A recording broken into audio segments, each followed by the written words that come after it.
徐子珊以頒獎嘉賓身份出席演藝學院嘅頒獎禮，佢仲話自己會支持一下藝術成分高嘅小劇場演出添。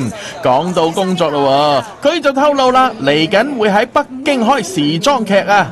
其實我6月頭就會去內地拍劇，咁啊可能譬如拍完一個內地劇，咁啊賺咗啲錢，又可以做翻啲藝術啲嘅工作啊咁樣，即係希望自己可以平衡到咯兩樣嘢。咁啊好緊張，其實我自己真係好緊張。開工嘅特別。係啊，幾耐冇開？好耐啊！講真，如果拍劇嘅話，我真係有2年幾冇拍，其實係啊，好似當新人咁重新開始咯，我覺得係啊。但係新聞稿寫你係資深藝人，係佢個年資好長係嘛？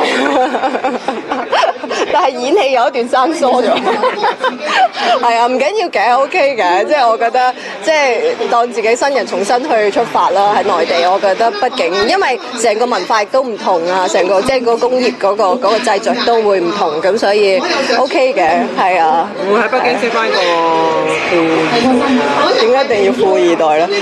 北京多咯，識咩比較多朋友？係啊，機會率高。